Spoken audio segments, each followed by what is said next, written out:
दिया मुझे।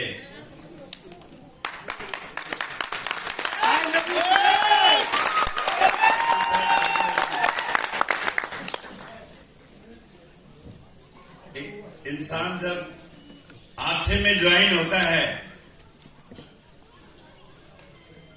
तो अकेला होता है। कई बार उसको जो ज्वाइन कराने आया था वो भी उसे मीटिंग में नहीं लेके आता है, लेकिन वो उसी मीटिंग में बैठा बैठा एक ड्रीम बनाता है कि एक दिन ऐसा होगा कि बड़े से बड़े ऑडिटोरियम में मैं भी एक चीफ गेस्ट के रूप में आऊंगा। एक ड्रीम बनाता है और आज यहां पे आके इस टाइगर टीम के बीच में, टाइगर टीम इंडिया के बीच में आके जो आज मान सम्मान आपने दिया है, तो मुझे ऐसा लगता है कि मेरा एक सपना पूरा हो रहा है।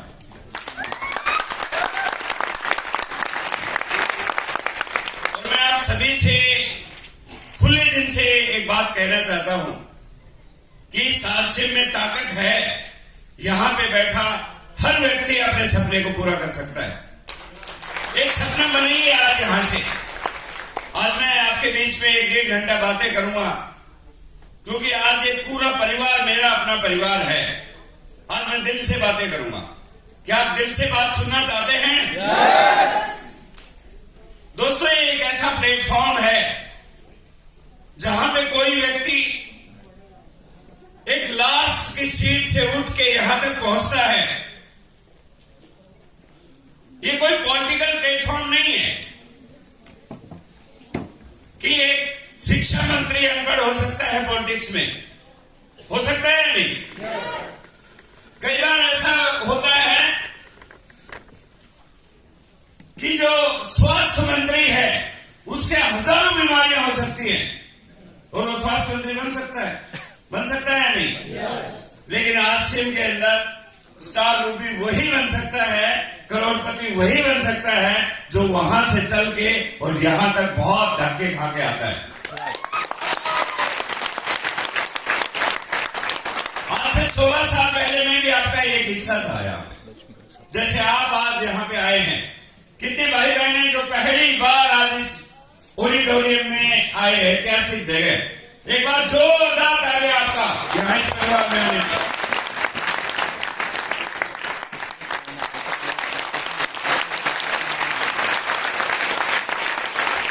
नया व्यक्ति हमारा मेहमान होता है, हमेशा ध्यान रखिए।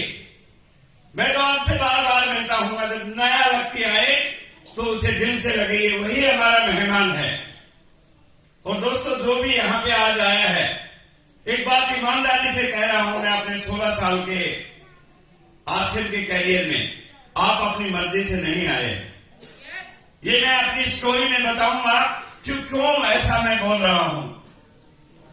थोड़ा सा मैं अपने परिचय आपको दूं ताकि आप मेरे से रिलेट कर सकें कि ये व्यक्ति कौन है। मेरे बारे में अजीत जी ने बहुत बड़ी बातें बताई, हमारे बहुत सारे सीनियर्स लीडर्स ने, बहुत सारे भाई बहनों ने, राजकीय चिरस ने मेरी तारीफ की। ईमानदारी से बताता हूं कि यदि आरसीएम मेरे नाम से हट जाए तो मैं वही एक तुच्छ आदमी हूं जो आज से 16 साल पहले था। यदि आज मेरी पहचान है तो केवल एंड केवल आपके और आरसीएम के कारण मेरी पहचान है।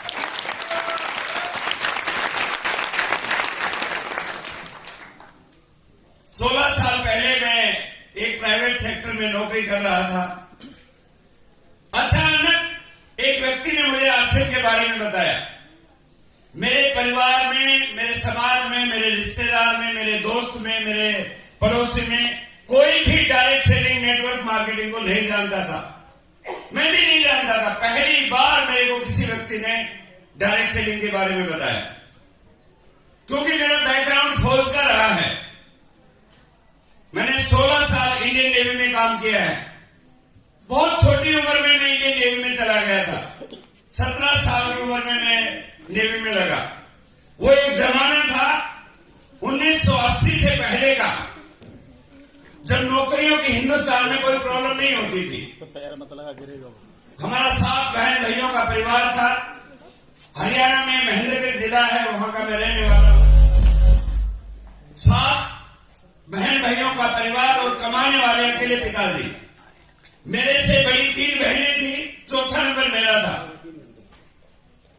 मेरे पिताजी हमेशा आस देखते थे कि कब ये बच्चा बड़ा हो और 10वीं पास करे, क्योंकि उस समय ऐसा था 1980 से पहले कोई भी व्यक्ति यदि 10वीं पास कर लेता था तो उसे फौज में नौकरी आसानी से मिल जाती थी। यदि वो ग्रेजुएट हो जाता था तो वो सरकारी नौकरी, टीचर भी बन सकता था या बड़े पद पे भी जा सकता था। लेकिन जैसे ही मैंने मैट्रिकुलेट की, मेरी उम्र कम थी, 16 साल थी। मैंने 1 साल, उस समय 10+2 नहीं होता था, प्रेप होती थी, प्री यूनिवर्सिटी बोलते थे उसे। मैं कॉलेज में गया 1 साल। वहां पे कॉलेज के सामने एक बोर्ड लिखा था, join the navy and see the world. और मैं उससे प्रेरित हुआ। मैंने घर आके अपने पिताजी को बताया कि पिताजी मैं नौकरी लगना चाहता हूं। तो हमारे पिताजी तो चाहते ही थे कि मैं नौकरी लगूं। क्यों? हर माँ बाप ये चाहता है कि उसका बच्चा उसकी हेल्प करे, और मैं भी दिल से चाहता था, क्योंकि मैंने अपने माता पिता को बहुत स्ट्रगल करते हुए देखा था। जरा सोच के देखिए, आज के टाइम में तो 2 या 3 बच्चे ही होते हैं। यदि 7 बच्चे हों और कमाने वाला 1 हो तो क्या हालत हो सकती है, जरा महसूस कीजिए। हमारे माता पिता ने उस समय हम सब बहन भाइयों को, वो कम खाते थे, हमें ज्यादा खिलाते थे, सब बहन भाइयों को पढ़ाया। और आज मैं गर्व के साथ कह रहा हूं कि 7 बहन भाई हम पोस्ट ग्रेजुएट हैं। सारे के सारे हम लोग कामयाब हुए। जैसे ही मुझे मौका मिला तो मैं इंडियन नेवी में गया। उस समय तनख्वाहें बहुत कम होती थी, मैं ज्यादा पैसे कमाना चाहता था। वहां पे जाके मुझे पता चल गया था कि यहां पे फौज पे पैसा कम है। तो मैंने पढ़ाई शुरू की कि मैं वहां पे ऑफिसर बन जाऊं। मैंने ग्रेजुएशन की वहां पे, प्राइवेट पोस्ट ग्रेजुएशन की। मैंने कंपटीशन के एग्जाम दिए, लेकिन मेरा सिलेक्शन नहीं हो पाया। मैंने डिसाइड कर लिया था कि मुझे नेवी से रिटायर लेना है वॉलंटरी, और उसके बाद मुझे बाहर कोई बड़ी नौकरी करनी है। नेवी के दौरान मुझे बहुत सारी चीजों का ज्ञान हुआ। अजीत जी आज यहां पे बता रहे थे, एक मैसेज दे रहे थे कि जिंदगी में कामयाब होने के लिए डिसिप्लिन बहुत जरूरी है। और मैं भी आज आपको एक मैसेज देना चाहता हूं, यदि मैं फौजी नहीं होता तो शायद मैं इस बिजनेस में कामयाब नहीं होता, क्योंकि फौज ने मुझे 4 चीजें सिखाई थी जो इस बिजनेस में डायरेक्ट सीखनी पड़ती हैं। पहला, डिसिप्लिन। दुनिया के किसी भी क्षेत्र में आप चले जाइए, यदि आप सेल्फ डिसिप्लिन नहीं है, आप कतई भी टॉप अचीवर नहीं बन सकते। दूसरी, ऑनेस्टी। यदि आप ईमानदार नहीं हैं तो आप कोई भी बड़ा धंधा नहीं कर सकते। आप जरा सोचिए, आप एक नेटवर्क बनाना चाहते हो, बड़े लोगों का, हजारों लोगों का नेटवर्क बनाना चाहते हो। यदि आप ईमानदार नहीं हैं, आपके बच्चे भी आपके साथ रहना पसंद नहीं करेंगे। अब जरा सोच के देखिए, बेईमान के साथ कोई जुड़ना चाहता है? शुक्र है भगवान का कि मैं फौज में गया और मुझे वहां पे ईमानदारी सिखाई। और तीसरी बात, कड़ी मेहनत। हमें बताया गया कि यदि दुनिया में आगे बढ़ना है तो मेहनती होना पड़ेगा। आलसी आदमी कभी आगे नहीं बढ़ सकता। ये मेरे माता पिता ने मुझे सिखाया, और मैं अपनी जिंदगी में आज तक, मेरी उम्र अभी 63 ईयर की है, कभी भी सूर्य उदय होने से मैं 2 घंटे पहले उठता हूं। हमेशा। पैदा हुआ जब मैंने होश संभाला तब से। मेरी माता जी अभी विराजमान हैं, अभी तक वो हैं यहाँ पे इस दुनिया में। मेरी माता जी हमेशा बोलती है कि हमने कभी आपको नहीं जगाया, लेकिन उन्होंने मेरे को हमेशा बताया कि बेटा, जिंदगी में आगे बढ़ना है तो दुनिया से पहले उठना पड़ेगा। आपको मैं मैसेज देना चाहता हूं कि हमेशा सूर्य उदय होने से 2 घंटा पहले आप उठिए। और चौथी बड़ी बात मैंने डिफेंस से सीखी कि आपको किसी भी ऑर्गेनाइजेशन में काम करो, उसके प्रति वफादार रहो। मैं देश के लिए गया तो देश के लिए वफादार था, लॉयल टू दी कंट्री। हमें ट्रेनिंग में सिखाया गया था, जान चली जाए लेकिन पीठ नहीं दिखाना है। आप देखते होगे फौज में यही सिखाया था, और आज से मैं आके वास्तव में मुझे एक बड़ी ताकत मिली।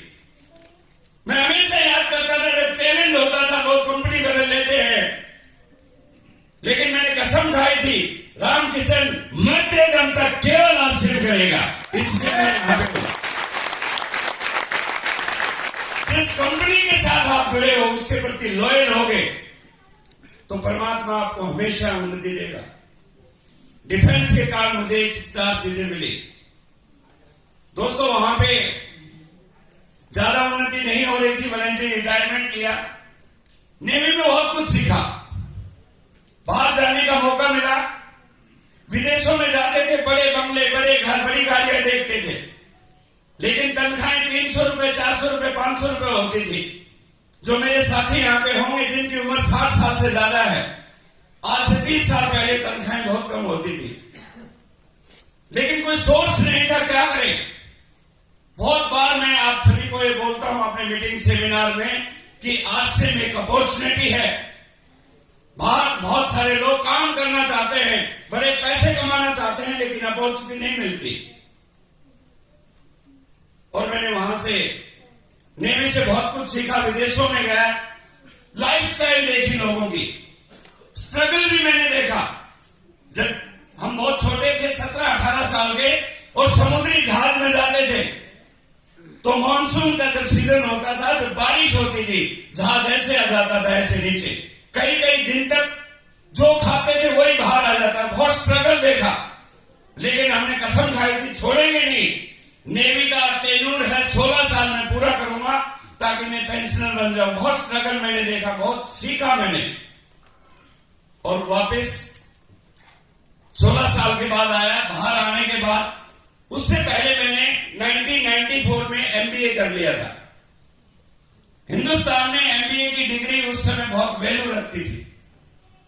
मैं बॉम्बे में पोस्टिंग था, इवनिंग के टाइम इवनिंग क्लासेस में मैंने 2 साल MBA किया, और MBA करने के बाद आप जानते हैं कि आज से 30 साल पहले MBA की बहुत वैल्यू थी, यस और नो। और मुझे आते ही एक बहुत बड़ी कंपनी में ओपनिंग मिली। जिस व्यक्ति ने नेवी में कभी 10,000 रुपए का सैलरी नहीं देखी थी, पहली तनख्वाह 40,000 रुपए मुझे मिली। कैसा लगेगा आदमी को? जबरदस्त। मुझे लगा कि जिंदगी में सब कुछ मिल गया, लेकिन दोस्तों जब जिंदगी से आपका सामना होता है, जब तक हम माता पिता के सहारे चलते हैं हमें कुछ नहीं पता चलता। जब हम खुद के सहारे खड़े होते हैं तब हमें आटा दाल का भाव पता चलता है। पहले मैं नेवी में था तो डिफेंस में जितना मिलता था उतना ही खर्च हो जाता था, कभी ज्यादा बचा नहीं पाया, बहुत कम पैसा बचता था। बाहर आने के बाद मैंने देखा कि जैसे व्यक्ति के पास पैसा आता है, समय कम हो जाता है, वो और पैसा कमाना चाहता है तो वो दुनिया से, अपने माँ बाप से, अपने परिवार से दूर होता चला जाता है, यस और नो। और आपने बहुत सारे पैसे वाले लोगों को देखा होगा जो विदेशों में जाके पैसे कमाते हैं अपने माँ बाप को छोड़ छोड़ के, होता है ना। और ऐसी स्थिति थी, स्ट्रगल था लाइफ में। सैलरी भरी 40, 50, 60, 70, 80, और मेरी उम्र भी बढ़ी, 47 साल का हो गया था। हमेशा सोचता था, ना अपना घर था ना गाड़ी थी, विचार करता रहता था, हमेशा पॉजिटिव माइंडेड था, मेहनती था, ईमानदार था, बड़ी कंपनी में था लेकिन बहुत ईमानदारी से काम करता था। कभी मैंने 2 नंबर का पैसा कमाने की कोशिश नहीं की। और अचानक करीब 16 साल पहले एक व्यक्ति ने मुझे आरसीएफ के बारे में बताया, और उन्होंने क्या बताया कि एक ऐसी कंसेप्ट है जो आपकी जिंदगी को बदल सकती है। मुझे बड़ा अजीब लगा कि इतने साल जिंदगी के जीते जी हो गए, कौन सा ऐसा काम बता रहा है जो एक इंसान की जिंदगी को बदल सकता है। मैं बहुत एक्साइटेड हुआ कि बताइए भाई साहब वो क्या काम है। तो वो हमारे से 4 दिन पहले ज्वाइन हुए थे। जब नया व्यक्ति एक्साइटेड होकर ज्वाइन होता है तो उसे मार्केटिंग प्लान का ज्यादा मालूम नहीं होता है, यस और नो। उसने मुझे एक ही बात बताई, वो पूछने लगे मेरे से, क्या आपके घर में साबुन, तेल, नमक, मिर्च, मसाला लगता है? मैं बोला कि यार ये कौन सी बात पूछते हो, तो हर घर में लगता है। क्या आप जहां से सामान लाते हो वहां से पैसा आता है? मैंने उनको कहा आज तक कभी आया ही नहीं, तो कैसे आएगा? आप कैसे सवाल पूछते हैं? उन्होंने एक बात कही कि यदि आज आप यदि दुकान बदल लेते हैं, वही सामान, साबुन लाना है, तेल लाना है, नमक नमकीन चाय पत्ती लानी है, केवल आपको ब्रांड बदलना है, केवल आपको ब्रांड बदलना। आटा खाते हो, नमक खाते हो, नमकीन खाते हो, किस ब्रांड की खाते हो आज तक वो पता नहीं है, लेकिन आगे से यदि आप आरसीएम ब्रांड का सामान लाएंगे तो आपकी जिंदगी बदल सकती है। दोस्तों, पढ़ा लिखा था, मैंने विचार किया कि जब तक जिएंगे तब तक सामान तो खाना ही है। जैसे नो, यदि ब्रांड बदलने से जिंदगी बदल सकती है तो दुकान बदल लेनी चाहिए। और दोस्तों, ईमानदारी से कहता हूं आपको, आपका भाई मान के, आपका बड़ा भाई मान के, जो भी आप मुझे समझे, 16 साल पहले एक दोस्त को मोबिलाइज करने के लिए मैंने दुकान बदली थी और इस आरसीएम की दुकान ने मेरे खानदान को ही बदल दिया। विश्वास कीजिए आप, ये नए जमाने का नया बिजनेस है, ये जिंदगी बदलने के लिए अपने देश में आया है। ऊपर से मत देखिए आरसीएम को, आरसीएम एक ट्रेडमार्क है। इस बिजनेस का नाम है डायरेक्ट सेलिंग, नेटवर्क मार्केटिंग, जो 21वीं सदी का बहुत बड़ा व्यापार है। बहुत बड़ा। क्यों कह रहा हूं बहुत बड़ा? दुनिया में कोई भी धंधा करने के लिए योग्यताएं चाहिए। हर आदमी टीचर नहीं बन सकता, हर आदमी डॉक्टर नहीं बन सकता, हर आदमी वकील नहीं बन सकता, हर आदमी सिपाही नहीं बन सकता, हर आदमी फौजी नहीं बन सकता, हर आदमी किसान नहीं बन सकता, लेकिन हर आदमी आरसीएम का डिस्ट्रीब्यूटर बन सकता है। चाहे आप गांव के हैं, शहर के हैं, मोटे हैं, पतले हैं, स्त्री हैं, पुरुष हैं, जब पूरी दुनिया इस काम को करेगी तो वो काम सबसे बड़ा होगा या नहीं? और विश्वास कीजिए, एक दोस्त को मोबिलाइज करने के लिए मैंने इस बिजनेस को ज्वाइन किया। मेरे परिवार में कोई डायरेक्ट सेलिंग को नहीं जानता था। ये कैसे चलेगा, कैसे लोग जुड़ेंगे, मुझे पता ही नहीं था। बस उसने एक बात बोल दी कि ये जिंदगी को बदल सकता है। अब उसने बोल तो दी ये बात, उसके बाद जो बात हुई वो संगी, मैं उसके पीछे पड़ गया, क्योंकि उसी कंपनी में वो था, उसी में वो मैं था। जब भी वो मुझे मिलते थे मैं बोलता, भाई जिंदगी कब बदलेगी? भाई आरसीएम ज्वाइन कर लिया, उसने मुझे वादा किया था जिंदगी बदल जाएगी। अब मैं रोज रोज बार बार पूछता, तो जिस प्रकार हम आरसीएम की प्लान बताने के लिए किसी का पीछा करते हैं तो वो हमसे झुकता है, ऐसा होता है ना? yes. लेकिन मैं उसके पीछे पड़ने लगा तो वो मेरे से झुकने लगा कि ये भूत कौन आ गया। और उसने अपने अपलाइन से पूछा, ज्यादातर क्या होता है कि हम 2-3 दिन पहले ज्वाइन करते हैं तो हमें आरसीएम के बारे में मालूम नहीं होता। उसने बोला अपने अपलाइन को कि सर आपने बोला था आरसीएम सपने पूरे करता है, एक व्यक्ति मेरे पीछे पड़ गया है, वो बोल रहा है कि बताओ मेरे सपने कैसे पूरे होंगे। अब उसकी अपलाइन बहुत अच्छी थी, भगवान करे वैसी अपलाइन सबको मिले, और वो अपलाइन हमारी भी है। एक बार जोरदार तालियां मारने श्री दिनेश मोहन जी के लिए। दिनेश मोहन जी ने कहा कि आप यदि ऐसा व्यक्ति है तो उसे सेमिनार में ले जाइए। जैसे आज यहाँ पे 700-800 लोग बैठे हैं, गुड़गांव में 15 अगस्त 2005 को वो मुझे सेमिनार में इनवाइट करते हैं कि रामकिशन जी सपने पूरे करने के लिए कैसे होंगे, एक सेमिनार है उसमें आना पड़ेगा। अभी नौकरी वाले व्यक्ति के साथ क्या चैलेंज होता है कि संडे का दिन उसे बहुत प्यारा रहता है, वो कहीं नहीं जाना चाहता संडे को। यस और नो? क्योंकि पूरे हफ्ते काम करने के बाद एक ही तो दिन मिलता है उसे। और वो हकीकत में बता दूं, वो दिन उसका नहीं होता है, वो परिवार वालों का होता है। कभी टोंटी खराब है, कभी बच्चा बीमार है, कभी बहन के जाना है, कभी छूछक देना है, बहुत सारे काम रहते हैं, ये सब नो। और मेरे को बुलाया गया संडे के दिन, लेकिन मेरे पास एक कारण पैदा हो गया था कि जिंदगी बदल सकती है तो सेमिनार में जाऊंगा। 11 बजे सेमिनार था, मैं 10 बजे पहुंच गया।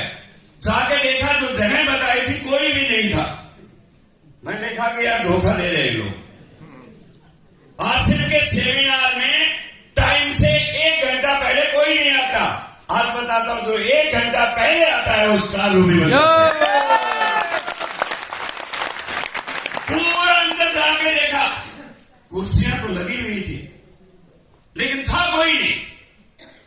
शायद 1 दिन पहले कोई बैनर लगा गया था, आर्थिक आजादी का अभियान आरसीएम बिजनेस, ऐसा लिखा हुआ था। मैंने देखा कि सेमिनार खत्म तो नहीं हो गया। अब मैं बैठा रहा वहां पे। 10:30 बजे 2 लोग आए, शायद वो ऑर्गेनाइज कमेटी के थे। फिर लोग आने लगे, ज्यादा आने लगे। कुछ लोग सीधे चले गए। एक अनाउंसमेंट हुआ, सब लोग बाहर चले जाएंगे और 100 रुपए का टिकट लेके अंदर आएंगे। जब उन्होंने ऐसा बोला तो मैंने, जिस व्यक्ति ने मुझे बताया था कि सेमिनार में आना है, मैंने उसको फोन लगाया कि भाई साहब जल्दी आ जाओ, मैं सेमिनार में आ गया हूं, वेट कर रहा हूं, अंदर नहीं जाने दे रहे, 100 रुपए मांग रहे। मैं आपको अपनी रियल कहानी बता रहा हूं, इसे आप ईमानदारी से समझना कि कैसे चलता है आरसीएम। समझ पा रहे हैं? yes. हर नया व्यक्ति ऐसे करता है कि कोई दूसरा उसको टिकट ला के दे दे। अब जिस व्यक्ति ने मुझे बुलाया, उस समय फोन की व्यवस्था थोड़ी कम थी, लेकिन मैं कंपनी में मैनेजर था, वो भी मैनेजर था, तो उसके पास भी था, मेरे पास भी था। मैंने फोन किया, वो बोला मैं आ रहा हूं। 11:15 बजे फोन किया, बोला मैं आ गया बस 5 मिनट में। 11 बजे किया फोन बंद। जो आदमी मुझे बुला रहा है वो ही फोन बंद कर लिया। उल्टा हो रहा था सब कुछ। लेकिन मैंने देखा पूरा हाल भरता जा रहा था। अगस्त के महीने में उमस बहुत होती है, गर्मी बहुत होती है उस समय। मैं अंदर जाके देखा, रे बाप, सब कुछ भर गया। मैंने देखा भाई है कोई बड़ी चीज है, इतने लोग आए हैं तो कुछ न कुछ तो राज है। यस और नो? और परमात्मा ने मेरे दिमाग को बोला कि भाई जब आ ही गया है तो 100 रुपए की टिकट तू भी ले ले। और मैं टिकट लेके, जगह नहीं मिली। ऐसी एक स्टेज है गुड़गांव में, सेक्टर 4 लाला किशन हाल में, कुछ लोग गए होंगे, वहां पे जाके बैठ गया मैं, क्योंकि नजदीक रहा तो पूरा सुनने को मिला, सब कुछ सुनने को मिला। भीड़ इतनी ज्यादा थी कि तालियां बजा रहे थे, दिल तो कर रहा था बाहर जाने का, लेकिन जगह नहीं थी जाने की। वो तो परमात्मा ही सब कुछ कर रहा था। दोस्तों, मैं क्या कहना चाहता हूं, उस पहले प्रोग्राम में जाके मेरे को पता चला कि आरसीएम क्या है। आज मैं पूरी कोशिश करूंगा कि उस प्रोग्राम में जाके मैंने क्या देखा, क्या समझ में आया कि 1 लाख रुपए कमाने वाला मैनेजर आरसीएम में कूद पड़ा। आज वही बात मैं आपसे करने आया। जानना चाहते हैं?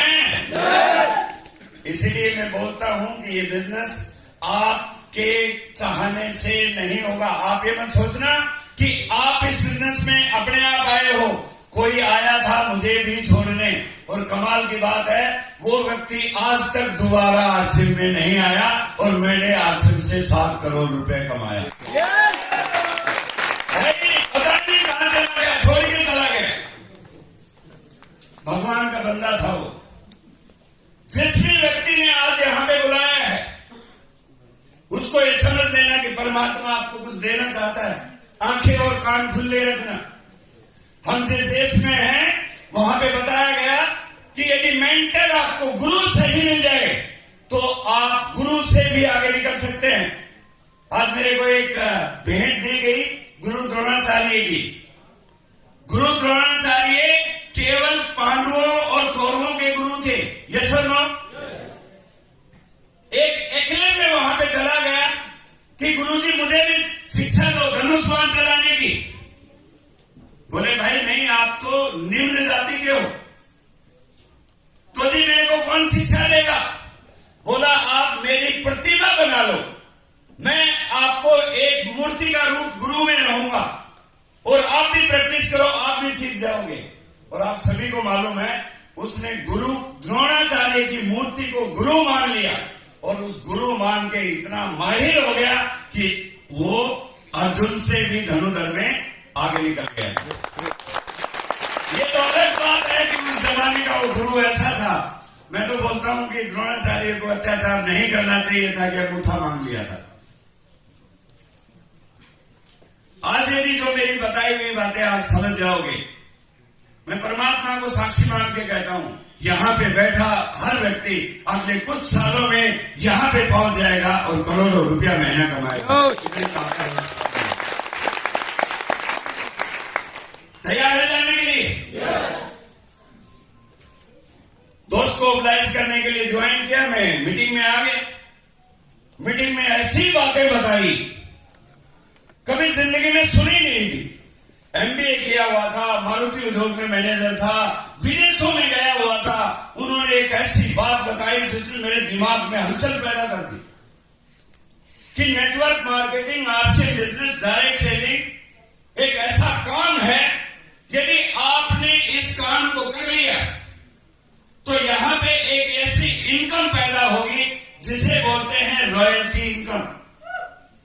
किए हुए काम का फल, आज जो मैं काम करूंगा उसका मुझे फल, उसकी मुझे इनकम आने वाली पीढ़ी दर पीढ़ी आती रहेगी, जिसे बोलते हैं पैसिव इनकम। वहां पे पहली बार पता चला कि दुनिया में दो तरह की इनकम होती है। एक एक्टिव इनकम, जब काम करते हैं तब पैसा आता है, और एक पैसिव इनकम, जहां काम नहीं करते हैं तब भी पैसा आता है। एक सिस्टम तैयार करना होता है और वहां पे बताया गया कि सिस्टम कैसे तैयार होगा। इस बिजनेस को बोलते हैं नेटवर्क मार्केटिंग। आप ज्वाइन होंगे, आप एक ग्राहक से डिस्ट्रीब्यूटर बनेंगे, डायरेक्ट सेलर बनेंगे। प्रोडक्ट आपको अच्छे लगेंगे तो यही बात आपने दूसरों को बतानी है, और यदि 3 साल आपने ये बात बता दी तो आप इस दुनिया के अंदर उन 3% लोगों में हो जाओगे जो काम करते हैं एक बार और पैसा आएगा बार बार लगातार। दोस्तों, मैंने विश्वास किया क्योंकि मुझे पता था कि मेरे बच्चे बड़े हो रहे हैं। जब मेरे बेटे बड़े होंगे तो नौकरियों की बहुत दिक्कत हो रही थी। 15 साल पहले की बात बता रहा हूं, आज की नहीं बता रहा हूं। 15 साल पहले भी हिंदुस्तान में नौकरी की प्रॉब्लम शुरू हो गई थी।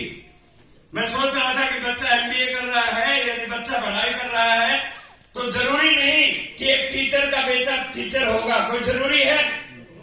कोई जरूरी नहीं कि वकील का बेटा वकील होगा, डॉक्टर का बेटा डॉक्टर होगा। लेकिन वहां बार बार बताया जा रहा था, एक बार यदि आरसीएम में रॉयल्टी अचीवर बन गए, बच्चे पैदा होंगे वो भी रॉयल्टी अचीवर कहलाएंगे। अंदर घुस गई मेरे कि कुछ भी हो जाए इस काम को अब मैं करूंगा। 47 साल की उम्र में डिसीजन लिया। कितनी उम्र थी? अपॉर्चुनिटी की तलाश में था, मिल गई थी अपॉर्चुनिटी, अब काम करना था। और आरसीएम में क्या करना था? आरसीएम का काला रंग का किट मिलता था, वो किट लिया। 2000 रुपए का सामान लिया, साबुन, तेल, नमक, मिर्च, मसाला, नमकीन, चाय पत्ती, जो सब यहां आज भी मिलता है, और लेके मैं घर चला गया। सामान तो मैं ही लेके आता था घर में, क्योंकि मेरी वाइफ पढ़ी लिखी नहीं है और वो कोई इनकम भी नहीं कमाती, वो हाउस वाइफ है। मैं ही लाता था सामान।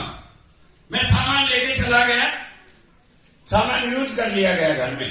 बाथरूम का बाथरूम में चला गया, किचन का किचन में चला गया। क्योंकि आरसीएम की चाय को खोलेंगे तो खोलने के बाद चाय निकलेगी वो, यस और नो? यदि वॉशिंग पाउडर को, डिवाइडर को खोलेंगे तो वॉशिंग पाउडर ही निकलेगा। यदि साबुन को फाड़ेंगे तो साबुन ही निकलेगा। और उसने वो सामान अपनी जगह रख दिया। 1 महीना हो गया, सामान खा पी लिया। कमाल की बात क्या हुई, 1 महीने बाद मेरे घर में एक चेक आया 200 रुपए का। पहले आरसीएम की प्लान थोड़ी डिफरेंट थी। जो काम एक उस महीने करते थे, अगले महीने 10 तारीख तक चेक आ जाता था। आजकल आपका ट्रांसफर पैसा होता है डायरेक्ट बैंक में, यस और नो? और आजकल 1 महीना छोड़ के आता है। क्यों आता है कि अब कंपनी गारंटी देती है 45 दिन 30 दिन की कि आपका सामान बेकार हो, अच्छा नहीं लगे, कुछ दिक्कत हो तो रिटर्न कर सकते हो, इसलिए 30 दिन के होल्ड करती है आपके पेमेंट को। समझ रहे हैं? और मैं तो नौकरी गया हुआ था, कोरियर तो आ गया घर में, और घर में मैंने ये बिजनेस अपनी वाइफ के नाम ही ज्वाइन किया था। क्यों किया था मालूम है? 2 कारण थे। एक कारण तो ये था कि मैं थोड़ी तनख्वाह ज्यादा थी, मैं सोचा कि टैक्स वर्क्स का चक्कर नहीं पड़ जाए, रहता है ना। और दूसरा बड़ा कारण यह था कि कहीं कोई पंगे वाला काम हो तो वाइफ ही फंस जाएगी। देखिए, मैं आज हकीकत बता रहा हूं आपको। हिंदुस्तान के लोग ऐसे होते हैं, कोई पंगा होगा तो वाइफ के नाम करा देंगे कोई काम। ये सुनो, अच्छा, मेरी बात को कितने लोग स्वीकार कर रहे हैं? yes. जोरदार तालियां।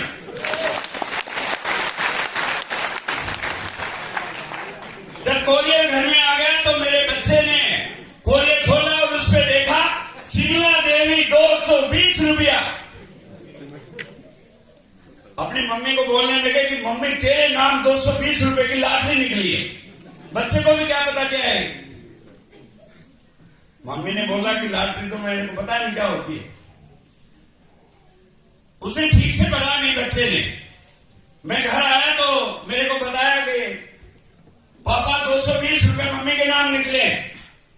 आज से 20 साल पहले भाई चेक का बच्चों को नहीं पता था चेक क्या होते।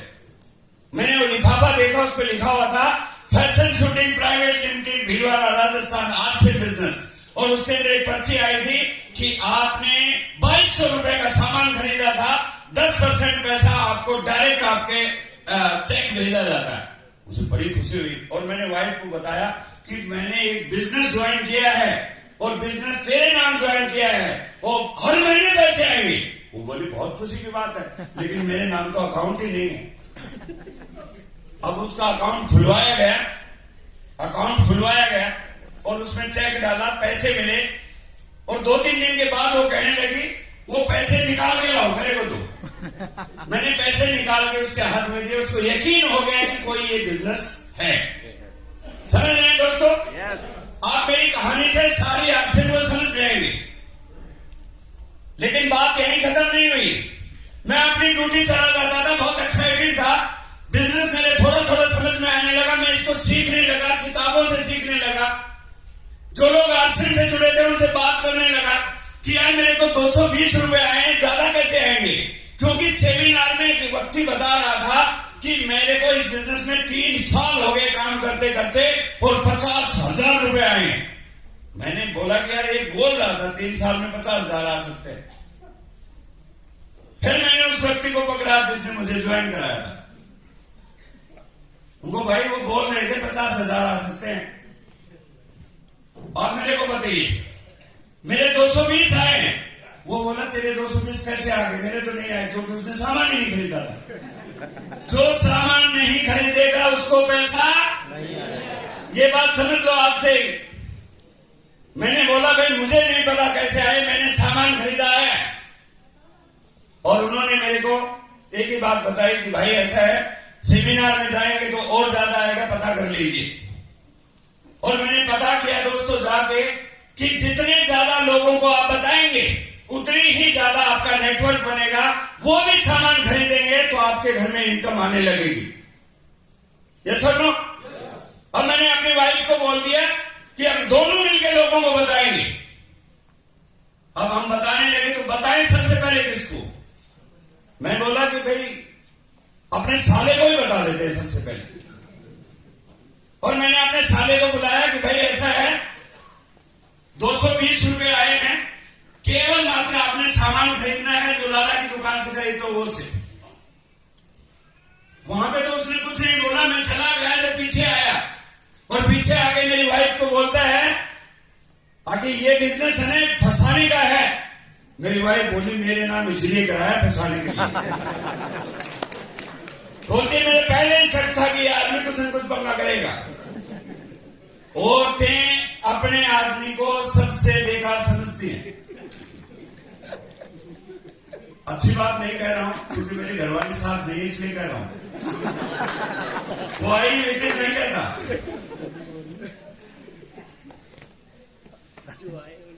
जैसे ही मैं ड्यूटी से आया वो बोलती है 220 रुपया पकड़, मेरे को फंसाना चाहता है। मैं बोला क्या हो गया? बोला मेरा भाई आया था, उसने सब बता दिया, ये कंपनी वाले फंसाने आते हैं। मैंने उसके भाई को बुलाया वहां से, वो नजदीक ही रहते थे क्योंकि वाइफ का तो वकील वही होता है, उसका भाई। उनको बुलाया कि भाई एक बार बताओ, मैं सामान खरीद के लेके आया और मुझे ये पैसा आ गया, तो इसमें कहां फंसना है? बोले तो कुछ भी फंसना नहीं है भाई, तू 10 क्लास पढ़ा हुआ, मैं MBA पढ़ा हुआ, तू मेरे से ज्यादा बुद्धिमान है। बोला नहीं, मैं तो नहीं हूं। तो मैं बोला तू ज्योतिषी है, तू बोल रहा है कि आपसे भाग जाएगी। बोला ज्योतिषी भी नहीं हूं। फिर नहीं है तो तू क्यों बैठ कर रहा है हमारे परिवार को? ये बात बोलने के लिए साला के सामने हिम्मत चाहिए भाई। बीवी खड़ी और साले के सामने ऊंचे आवाज में बोलने की हिम्मत चाहिए। थोड़ी सी हिम्मत दिखाई, क्योंकि मैं कोई झूठा तो था ही। वो मेरी बात मान के नहीं, आपकी तो बात बिल्कुल सही है। और मैंने काम करना शुरू कर दिया, लेकिन बीच बीच में वो आके, मैं नहीं रहता था तो बीच बीच में आके कुछ कहता रहता था। लेकिन बढ़िया बात ये, अगले महीने 500 रुपया आया, फिर उससे अगले महीने कुछ पैसा आया।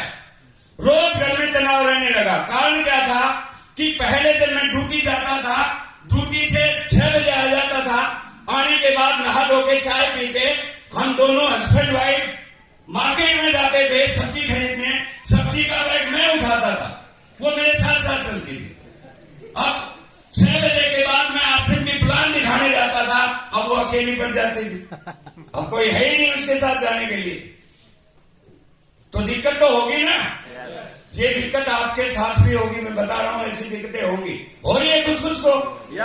इसीलिए आपकी वाइफ बार बार बोलेगी ये काम बेकार है। मेरे को रोज बोलती बेकार है, कहीं ब्याह शादी में नहीं जाने देते, आप कहां जाने लगे, संडे को भी आए, ये वो। लेकिन मेरे पे आर्सन का भूत सवार हो गया था। जब आपके अंदर भूत सवार हो जाएगा तो आप किसी की सुनने वाले लगातार लगा रहा। उसके बाद जो मेरी अपलाइन है माननीय श्री दिनेश मोहन जी, उनसे मैंने कहा कि सर बहुत टेंशन हो रहा है घर में। बोलता है जोर लगाओ एक बार, रोज आप मार्केटिंग प्लान करो, रोज आप लोगों से मिलो, मीटिंग में आओ, सेमिनार में आओ, किताबें पढ़ो, 1 साल मेहनत करो। जिस दिन रॉयल्टी अचीवर बन गए सारी प्रॉब्लम दूर हो जाएगी। वो मेरे को मोटिवेट करते थे। मैं अपनी नौकरी के साथ 1 साल लगातार हर रोज, आपको जान के शायद अचंभा भी हो सकता है, 16 साल में मैं केवल 2 ही शादी में गया हूं जो मेरे दोनों बेटों की थी, अदरवाइज किसी शादी में नहीं गया हूं अभी तक, कहीं नहीं गया हूं। बहुत सारे रिश्तेदार बोलते हैं कि तू बेकार है। वो बेकार हूं इसीलिए तो 5 लाख रुपया महीना आता है। सबको सीधा कर देता है भाई साहब पैसा। और अभी तो शुरुआत, अभी तो कुछ भी नहीं आया। मैं बता रहा हूं, डीसी छावड़ासी से अभी मिलके आए, बताऊंगा वो बाद में। मेहनत करी, अच्छा लगा, काम करते गए, विरोध भी सहन किया। एक बार तो ऐसा हो गया था, वाइफ ने बोला कि आप बताओ कि आसन करोगे या मेरे साथ रहोगे। अभी ऐसे मौके पे आप क्या कहेंगे? फंस जाएंगे। 47 साल का आदमी बेचारा फंस गया, अभी करे तो क्या करें। मैंने ये बोला, वो बोले कि या तो आर्सन को छोड़ दो या मेरे को छोड़ दो। मैंने ये नहीं बोला कि तेरे को छोड़ूंगा, मैंने बोला मैं तो आर्सन करूंगा। अब उसने सोचा कि अब क्या करूं, और मैं भी चाहता था कि बुढ़ी बाहर चली जाए तो अपने क्या दिक्कत है। आपको जो बात बता रहा हूं वही बता रहा हूं जो आपके साथ होगा। आगे हुआ नहीं है ना तो होगा। 5 लाख की इनकम पे जाने से पहले आपको बहुत सारे जंजाल फेंके जाएंगे रोकने के लिए, लेकिन आपके घर वाले तब तक ही आपको रोकेंगे जब तक उनको ये पता है कि ये मेरे कहने से रुक जाएगा। एक दिन तो मेरे साला ने हादी कर दी, उसको पीछे से ऐसा सिखा दिया कि जैसे आज शाम को आए तो तू पंखे के चुन्नी बांध के छोड़ दे और आने के बाद ये बोल दे अब ये देख ले आज मैंने ट्राई करके देखी। ईमानदारी से बता रहा हूं।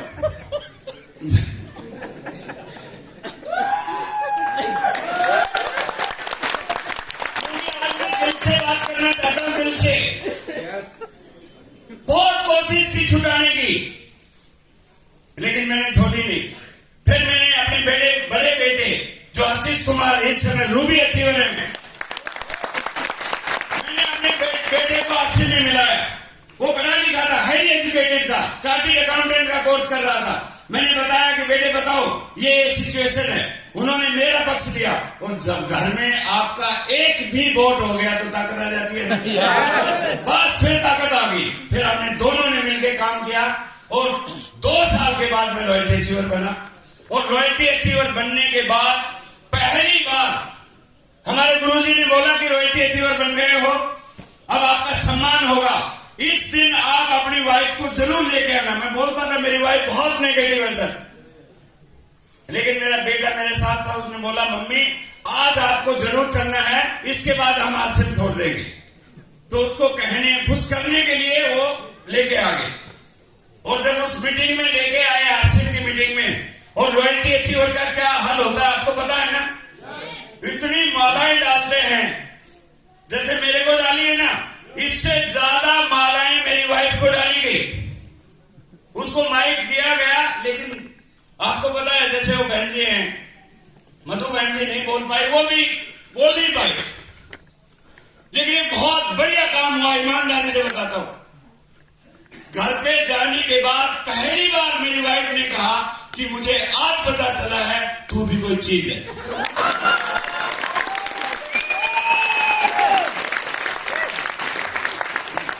क्योंकि उसको पता चला कि इस आदमी को इतने लोग मालाएं पहना रहे हैं तो ये बिजनेस कुछ खास है। यस और नो? और उस दिन के बाद ये बिजनेस चलने लगा। मेरा मैसेज सुनना चाहते हो तो मैसेज एक ही है, शुरुआती दौर में बहुत सारी बाधाएं आएंगी, लेकिन आप रुके रहोगे, आपका बिजनेस चलेगा। मुझे वो दिन याद है कि एक बार जब आरसीएम में, बहुत पहले की बात है, मेरे जो पुराने साथी हैं वो जानते हैं, आज आरसीएम में बहुत बढ़िया ब्रांडेड प्रोडक्ट आते हैं। बहुत जबरदस्त आज का हमारे आरसीएम में हेयर शैम्पू है, इतना जबरदस्त शैम्पू है, बहुत जबरदस्त है नहीं? कहने जानती है। पहले आरसीएम में एक शैम्पू आता था, उसमें ज्यादा खुशबू नहीं आती। एक बार मैं शैम्पू लेके आया और मेरी वाइफ ने लगाया तो उसके बाल झड़ गए थे, 4-5 बाल टूट गए थे। लेकिन धीरे धीरे 4-5 बाल टूट गए तो मेरे को बोलने लगी क्या शैम्पू है, ये है वो है। लेकिन जब मैं एमराल्ड बना और पहला चेक 1 लाख रुपए का आया उसी के नाम, मैं बोला शैम्पू बदल दूं क्या? बोलते गंजी भी हो जाऊंगी तो आरसीएम। ये पैसे की ताकत है भाई। कई लोग आरसीएम के प्रोडक्ट में रुक जाते हो। अरे भाई 15 साल पहले क्या था प्रोडक्ट आपको नहीं पता। आज तो हिंदुस्तान में बाहर भी ऐसी क्वालिटी का इस रेट में प्रोडक्ट नहीं मिलते, इतना जबरदस्त प्रोडक्ट है। ये मैंने आपको बाधाएं बताई हैं और मैं चलता गया। 3 साल में मैं इस बिजनेस में एमराल्ड बन गया था। जैसे ही एमराल्ड बना 1 लाख की चेक आया, दूसरे दिन ही मैंने कंपनी से रिजाइन कर दिया। उसके बाद फुल टाइम कर रहा हूं। मैं बड़ा खुश नसीब रहा कि जो लोग मुझे मिले, सुनील शर्मा जैसे, प्रवीण नागर, जगदीश जैसे, जितने भी यहाँ पे हैं, दिनेश चंद जी हैं, जो पुराने लोग हैं, नरेश जी हैं, जो आज स्टार एमराल्ड के लेवल पे हैं, बड़े बड़े लेवल पे टेक्निकल अचीवर जो आगे बैठे हुए हैं, नवनीत जी हैं, बबलू चौधरी हैं, मुकेश जी हैं, कद के छोटे और काम के बहुत बड़े। बहुत अच्छे लोग मिले जिन्होंने नेटवर्क को फैला दिया।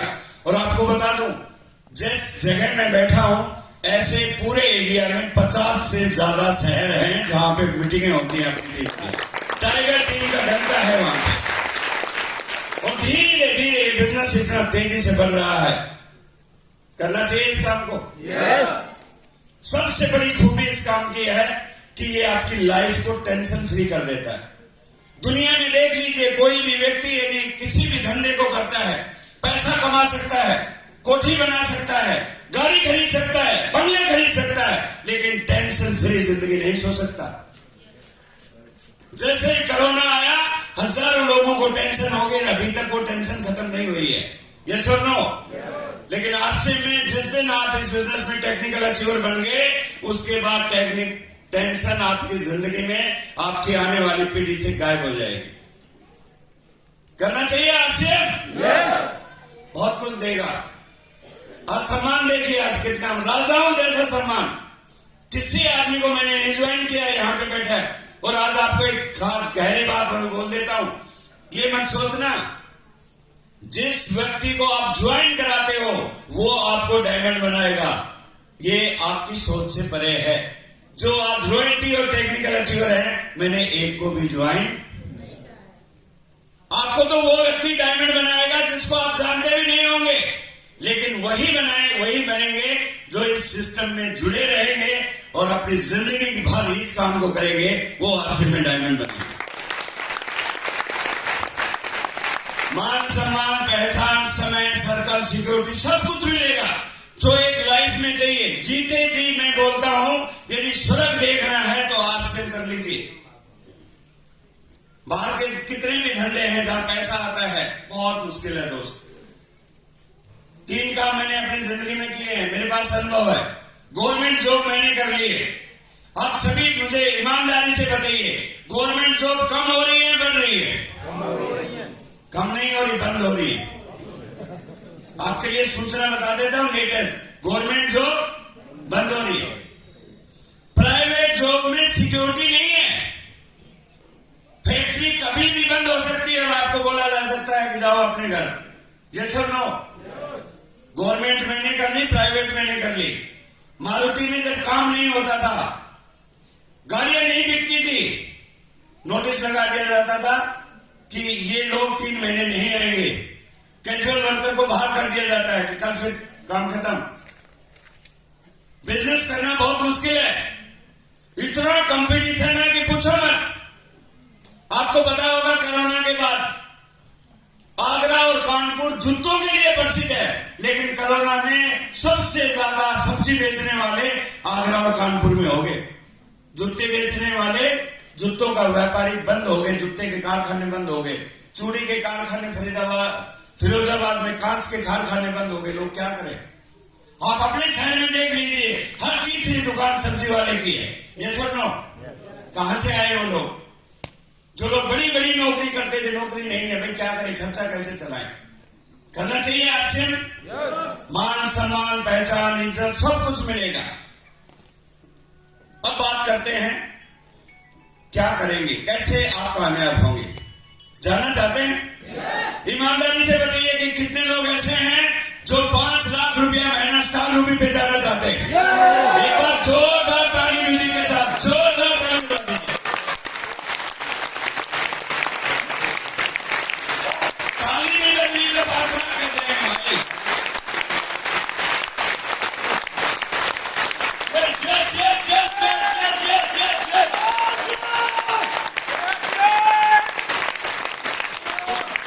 चलिए मैं बताता हूं आपको। देखिए, मैंने इसी बिजनेस में यहीं पे आके मैंने सीखा, जिस इंसान में कॉमन सेंस है वो इस काम को बहुत बढ़िया कर सकता है। इसमें टैलेंट की जरूरत नहीं है, कॉमन सेंस की जरूरत है। टैलेंटेड तो बाहर 4-4, 5-5, 10-10 हजार की नौकरी कर रहे हैं। कॉमन सेंस यूज कीजिए। कॉमन सेंस क्या है? हमें बताया गया कि यहां पे सिस्टम काम करता है, आपकी ताकत 10% है और सिस्टम की ताकत है 90%। यदि आप ज्वाइन हो गए हैं और सिस्टम के साथ हैं, आप प्लान दिखाते रहते हैं। मान लीजिए आप गांव के रहने वाले अनपढ़ आदमी हैं, लेकिन आप प्लान दिखाते रहते हैं, आपको एक शहर का आदमी मिल सकता है जो आपकी डाउनलाइन में जुड़ जाए। पढ़े लिखे हैं, आपको दूसरा अजीत फौजी मिल सकता है जो कमेटी डेर पढ़ा लिखा है। आप चलते गए, कोई डॉक्टर कोई वकील आपकी डाउन लाइन में जुड़ सकता है और आपको कुछ नहीं आता, लेकिन वो आपको रॉयल्टी और टेक्निकल अचीवर बना सकता है। ये सिस्टम की ताकत है।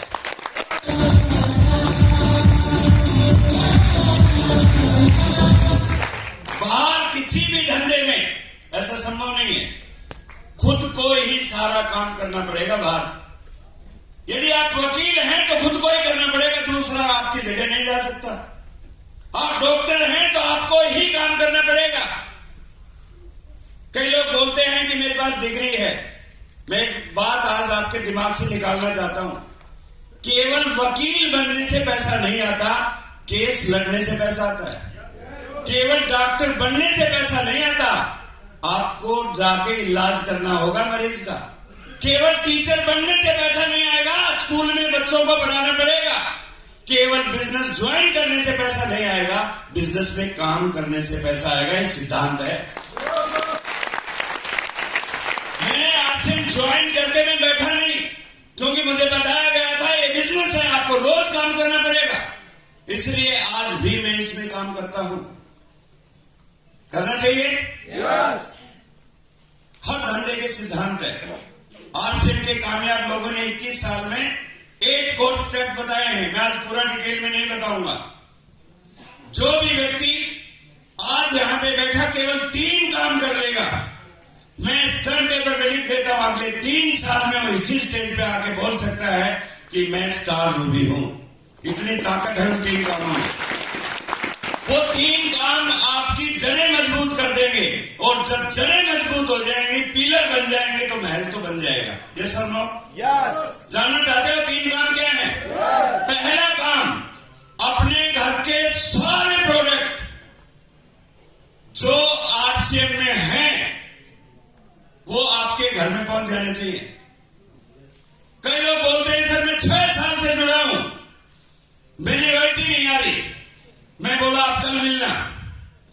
मिलता हूं तो देखता हूं शर्ट आरसीएम की नहीं है, पैंट आरसीएम की नहीं है, जूते आरसीएम के नहीं है, नीचे वाला सामान तो मैं देखता नहीं हूं। मैं उससे बोला अरे भले मानस 6 साल में तू कपड़ा ही नहीं बदल सका, दूसरों को क्या बदलेगा, रॉयल्टी कैसे आएगी? चेक योरसेल्फ, अपने घर का खुद चेक करें। कई लोग बोलते हैं सर मैं 100% यूज करता हूं। मैं बड़ी बात तो नहीं कहता। आरसीएम में 550 प्रोडक्ट है। 200 प्रोडक्ट की लिस्ट बना के मेरे को जाते वक्त दे देना, 2000 रुपए का नोट ले लेना। लोगों को 200 प्रोडक्ट के नाम नहीं पता, यूज करने की बात छोड़ दो। रियलिटी समझनी पड़ेगी। चेक करो अपने बाथरूम में क्या क्या है, चेक करो अपने किचन में क्या है। मेरी अपलाइन ने बोला था कि जो भी सामान है, रॉयल्टी नहीं आ रही थी मेरी, 1.5 साल के बाद आई रॉयल्टी। दिन रात काम करता था। मेरी अपलाइन ने बोला जो भी सामान आपके घर के अंदर आरसीएम का नहीं है, आज रात को सब बोंडली मारो, फेंको बाहर। जैसे मेरी वाइफ सो गई थी, सारा सामान, कपड़े वपड़े, पर्दे जो आरसीएम का जो नहीं था और आरसीएम में थे, बेडशीट आरसीएम में है, मैंने तो बेडशीट बाहर वाली बिछाई हुई है। आरसीएम में चप्पल है, मैंने तो बाहर वाली चप्पल लाए हुए। लखानी की चप्पल घर में है, सारी बांध, बहुत सारी चीज मैंने बांध ली और पड़ोसी के घर में डाल दी, क्योंकि उसका घर बंद था जब मैंने डाली तब। आप बंद डाल देना, नहीं तो आपके घर आ जाएगा कि कचरा क्यों डाल दो। और काम का सामान है तो हो सकता है बताए भी नहीं, ले ले। मैं आपसे क्या कहता हूं, खुद की आत्मा से पूछो, क्या आप 100% लॉयल हो? यस। यदि मेरी कामयाबी का राज है तो ईमानदारी से कहता हूं, आज तक जब भी कोई प्रोडक्ट लॉन्च होता है, सबसे पहले मेरे घर में आएगा। मैं उसको लेता हूं, मैं देखता हूं, मैं उसकी वैल्यू करता हूं, मैं समझता हूं। यदि मैं नहीं समझूंगा तो दूसरे को समझा नहीं पाऊंगा। जब मैं आरसीएम का पेन यूज नहीं करूंगा तो दूसरे को बता नहीं पाऊंगा। कर सकते हैं? Yes. It is very simple but not easy. It is very simple but not easy. समझ गए?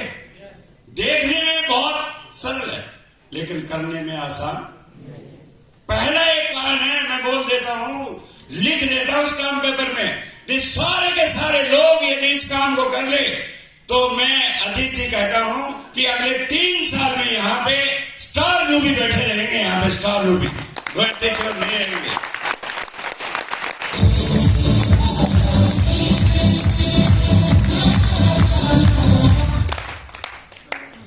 हिंदुस्तान में ज्यादातर काम संकल्प से किए जाते हैं। संकल्प लेते हैं yes! आज से एक संकल्प लेने अपने सर पे हाथ रख के कि कुछ भी हो जाए, कम से कम 3 साल।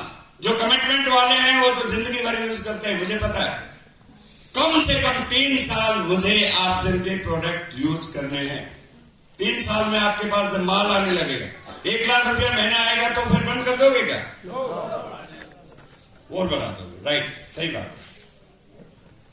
दूसरा काम मैंने क्या किया है, पहले 3 साल रोज एक परिवार को प्लान दिखाता है, रोज एक परिवार को प्लान, चाहे वो जुड़े या नहीं जुड़े।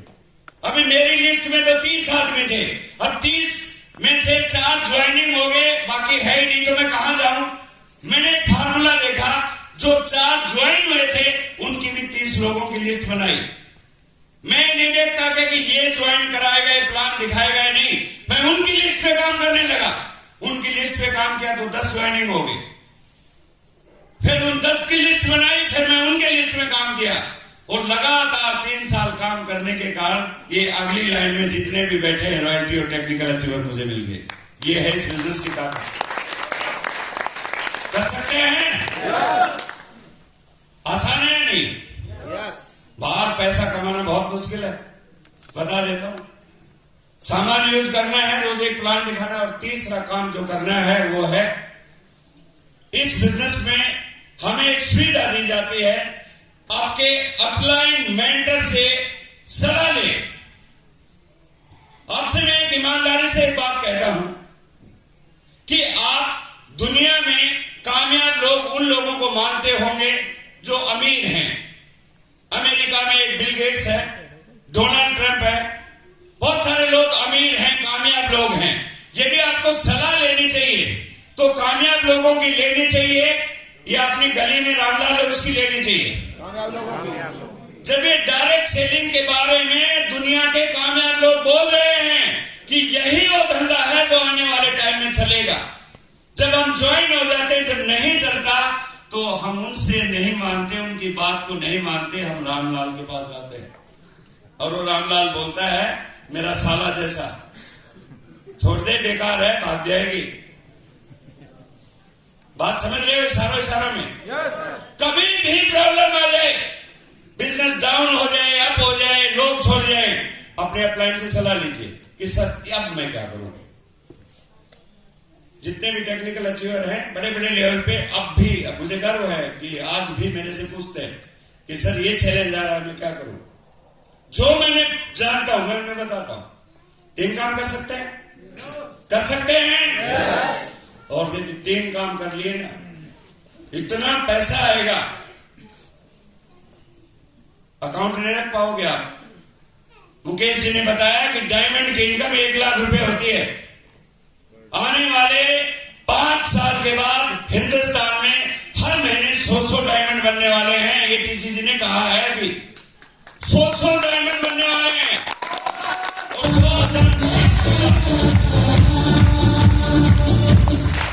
2030 के बाद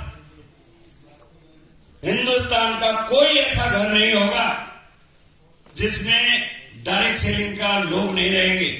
मोबाइल से भी बड़ी क्रांति आने वाली है डायरेक्ट सेलिंग में। आज हर घर में मोबाइल है, इसी प्रकार आज से हर घर में पहुंचने वाला है। तो हमें काम करना चाहिए।